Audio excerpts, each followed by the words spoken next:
তো ৬,০০০ টাকা দিয়ে গরু পেলাম একটা ছোট বকনা বাছুর। সেই বকনা বাছুর আমার নিজের ভ্যানে গাড়ি করে নিয়ে এসে ওই বাছুরটা পাইলিয়া পুষে এই বাছুরটা ৮টা বিয়ান দিল।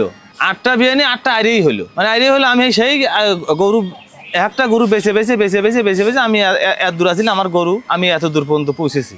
আমার নাম মোহাম্মদ রফিকুল ইসলাম, বাড়ি লাহিড়ী মোহনপুর, সিরাজগঞ্জ জেলা, উল্লাপাড়া থানা। আমি পেশায় একজন ছাগল ও গরু খামারি। আমি সর্বপ্রথম আগে ছোটবেলায় রুটি ফ্যাক্টরিতে কাজ করতাম বেকারি। পরে 14-15 বছরের কাজ করলাম। আমি রুটি ফ্যাক্টরিতে মিস্ত্রি কাজ শিখছি। শিখার পরে আর বেকারি কাজ নাই, ভালো লাগে না, রাজ্য কাম ভালো লাগে না। ওই বটবটি গাড়ি কিনছিলাম, গাড়ি কিনে গাড়ি চলা এখন আমার এই গাড়ি চলার বয়স প্রায় 7-8 বছর হয়ে গেল। তারপরে আমি ওই ভৈরব যায় অ্যাক্সিডেন্ট করছিলাম। অ্যাক্সিডেন্ট করার পরে আমি গাড়ি বয়ে আর চলাইনি। চলার পর তারপরে মিশু কিনছি। মিশু কেনার পরে মিশু থেকে চলাই।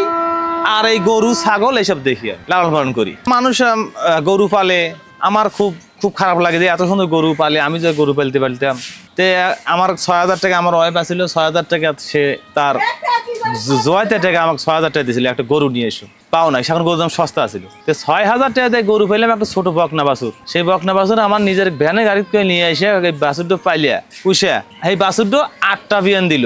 ৮টা বিয়ানি ৮টা আইরেই হলো, মানে আইরেই হলো। আমি সেই গরু একটা গরু বেছে আমি এত দূর আছি, আমার গরু আমি এত দূর পর্যন্ত পৌঁছেছি। আমার ধরেন বাড়িতে ছাগল আছিল, 2টা ছাগল আছিল। ছাগল থেকে 2টা খাসির বাচ্চা ছিল।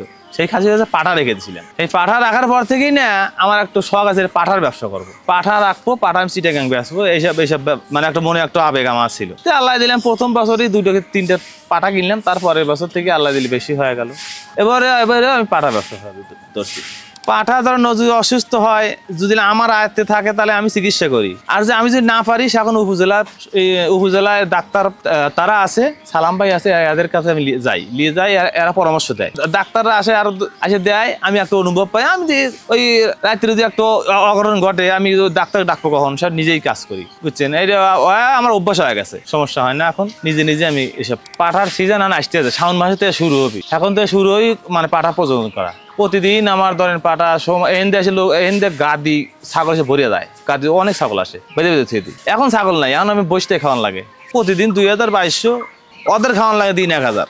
ওটার বৈশিষ্ট্য দেখিস, পাটার সাইজ ভালো আছে, পাটার উঁচা লম্বা হবে। আমার ওই যে বড় পাটা দেখতেছে, ওই পাটার কেবল 2 দাঁত। আমি পাটার সাইজ দিয়ে নিয়ে আসি। এই পাটার সাইজ দিয়ে নিয়ে আসি। পাটাটা এখন মানুষের যেখানেই আমি ভিডিও পাঠাই, তারাই আমাকে ফোন দেয় যে পাটাটা কত নিবেন।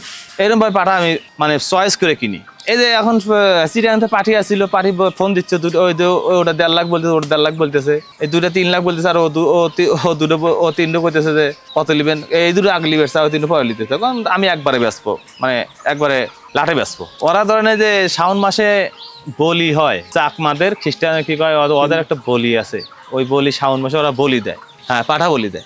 তাদের আবার এই পাঠা লাগে, ভেড়া পাঠা লাগে না। ভেড়া পাঠা নেয় না তারা এই পাঠা দিয়ে কুরবানি। আমাদের কুরবানি ঈদ পরেই ওদের শুরু হয়ে যায়। এখন আমাদের এই পাঠা চাহিদা খুব। এখন তো পাঠাতে দাম কম হচ্ছে, এখন আরো দাম হবে।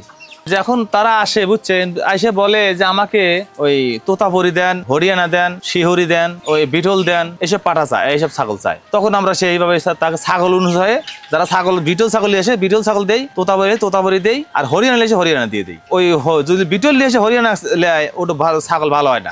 যে জাত সেই জাত আমরা খামারি করে দিয়ে দিই। যদি আপনি তোতাপুরি দিয়ে ওজন করান, বীজ দেন, আমরা 500 টাকা করে নিই। হরিয়ানা দিলে 1,000 টাকা নিই। ছাগলে সকালে প্রথমে বাই করিয়া প্রথমে তাকে ছোলা দিয়ে হয়। আমার 4 কেজি ছোলা ভিজায় রাখি। ওই 4 কেজি ছোলা আমি প্রথম আগে খাইতে দিই বাসি পেটে। খাওয়ানোর পরে আবার 10টার পরে আবার এই খোল, এই বুসি, অ্যাঙ্কার এসব গোলায় ওদেরকে খাওয়াই। 2টা গরু পিছে প্রতিদিন যাচ্ছে আমার 700 টাকা। 700 টাকা প্রতিদিন গরু পিছে দিতেছে। গরু দিতেছি হলো সিবি ফিট আছে, সিবি ফিট, বুসি, ছোলা, অ্যাঙ্কার, ভুট্টোর গুঁড়ো, ধানের গুঁড়ো।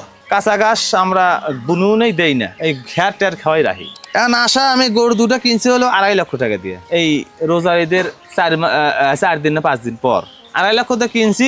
এখন আল্লাহ যদি কিছু দেয়, এতে আমার কিছু লাভের আশা, আবার তো 20-50 হাজার টাকা লাভের আশা করতেছি। ধরেন আমার 3 লাখ টাকা ধরেন পড়ে যাবি খাওয়াতে, আবার দুজনে, আর 50 হাজার টাকা লাভ বলি আমার এনো ঝামেলা। 6 বছরের মধ্যে আমার কোনো কোনো সমস্যা হয় নাই। কিন্তু এইবার আমার 2টা পাঠা মারা গেছে, মারা যাওয়ার মতনই, সে মারা গেছে, অর্ধেক দামে বেঁচে দিছি।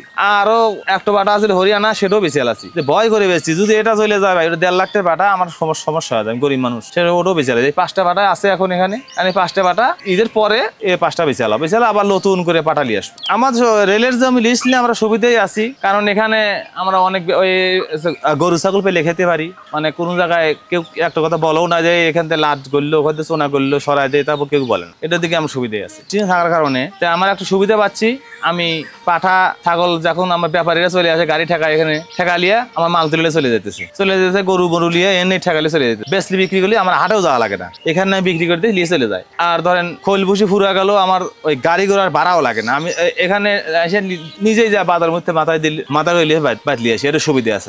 আমার একটা ভাড়াও লাগে না, কিছু করা লাগে না, আমার বর্ষায় আমার এই জায়গাতে ডোবে না। গাড়ি চালা আমার যা 400-500-1000 যাই কাজ করি আমি, সেই টাকা দিয়ে আমি গরু ছাগল পালি, ছেলে পেলে পালি, কিস্তি মিস্তি আছে আমার, সেই কিস্তি দেই, এতেই আমার দিনটা চলে যায়। এইটাই সুবিধা পাই। কিস্তি সপ্তাহে 2800 টাকা কিস্তি, মাসে তাও এই গরু ছাগল মিলে তাও প্রতি মাসে 30,000 টাকার উপরে যায়। কিছু টাকা ধরেন আমার ভুসির দোকান আছে, ওদের কাছে আমার কওয়া আছে যে এখন কামাই কাজে কোপ, তারা আমাকে মাল দেয়, মাল দিলে তাহলে আমি এই ছাগল টাগল বিক্রি করে তাদের টাকা আমি দিয়ে দিই। একজন নতুন খামারি যদি পাঠা ছাগল পালতে চায়, তাকে আগে প্রশিক্ষণ নিতে পারে, জানতে হবে। প্রথমেই আগে ওই লিয়ে এসে এইসব পাঠা ছাগলে বেশিরভাগ ঠান্ডা লাগে, প্রচুর ঠান্ডা লাগে, ওই এক জায়গা থেকে সেট হয় না, বাতাসে সেট হয় না। ওই আমি নাটোর থেকে লিয়ে এলাম, মনপুর এসে আমার এই এলাকায় এসে সেট হয় না, তাকে ট্রিটমেন্ট দিতে হয়, ট্রিটমেন্ট দিয়ে তারপরে লিয়ে এসে পাঠা প্রযোজন করে। আমরা ওই লিয়ে এসে যে প্রজনন করাই, ওই ছাগল পিপিআই ধরে, ওই বেদি হয়, মানে পোকানে ব্যারাম ধরে মারা যায়, ট্রিটমেন্ট করা লাগে আগে ভাই। আগে নতুন খামারি যারা এইসব উদ্যোগ নিতে চাইতেছেন, তারা আগে পাঠা লিয়ে এসে রেস্টে রাখবেন, আবার 7 দিন রেস্টে রাখবেন, ওকে ট্রিটমেন্ট দিবেন, ওকে গায়ে দিন জ্বর না আসে, জ্বর টর দেখবেন, তাপমাত্রা মাপবেন, মেবেলিয়া, তারপরে শরীরটা নিয়ন্ত্রণে এসে যাবি, তখন আপনি যা খুশি তাই করতে পারবেন। এর আগে কিছু করা যাবে না। কোন ভুল করবে, কোনো ভুলই করা যাবে না। ছাগলের গায়ে এইসব ছাগল তো গায়ে তো ধরেন একজন ওই ছাগল নিয়ে এসেই পর্যটন করাইলো, ছাগল ইয়ে যায় দিতে পারে না, ছাগল সমস্যা হয়, লোভ তো মানুষ তো ছাগল নিয়ে এসে গাদি হেরে এলা, টাকার লোভ গাদি আছে, আমি ছাগল দেবই হবে, দিয়ে ছাগল মেরে এলা দেয়, এসব কাজ করা যাবে না, লোভ করা যাবে না, এইসব ছাগল পাইল লোভ করা যাবে না। আমি সরকারিভাবে কোনো সহযোগিতা পাইনি। এখন সরকার যদি আমাকে একটু হেল্প করে, আমি গরু ছাগল ডাক্তার চিকিৎসা করাইলো, এই সরকারে দেখে, এটা আমার দিকে লাভবান, আমি একটু উপকারী পাই। একটা ডাক্তার নিয়ে আসলে পারে 1000 টাকা নিচে যায় না, 1000-1500 বিল লাগে। সরকারি ডাক্তার হলে এবার ভালো হয়। আর সরকার যদি কিছু টাকা লোন দিত, আমার লোনের ব্যবস্থা করতো, তাহলে আমি আরো কিছু ছাগল মাগল আরো গরু ছাগল করতাম, লাভবান হইতাম, বড় করতাম, আমার এই খামারটা আরো বড় করতাম। আমার পরে সে আমার আমি যখন থাকি না, এই যে খাওয়ানোর সময় হয়ে যায়, সে ছাগল বাগল গরু বাছুর সব খাওয়াবে, খাওয়াটা গরু জাপা টাপা রেডি করে থুয়ে দিবে। আর যদি পাঠা না তুলতে পারে না, পরে আমি রাতে আসি, তার ধুন দিয়ে আসি, পাঠা তুলি, আসে ঘরে তুলি। আমাকে যে একমাত্র হেল্প করে সে আমার ওয়াইফ। আমার সাথে যোগাযোগ করার মাধ্যমে আমার স্ক্রিনে দেওয়া নাম্বার আছে, ওই নাম্বারে আমার সাথে যোগাযোগ করলে আমি তাদেরকে পরামর্শ দেবো। হ্যাঁ, সে যদি গরু ছাগল কিনতে চায়, যে কিংবা আমার ছাগলের দরকার, বড় পাঠার দরকার, আমার কাছে যদি থাকে, তাকে আমি সেটা বিক্রি করবো, আমি পাঠা তো বিক্রি করি। নতুন কেউ যে খামারি হতে চায়, কোন গরু কোন ছাগল কিনলে তাকে লাভবান হবে, ব্যবসা ভালো হবে, আমি তাকে সেই পরামর্শটাই দেবো।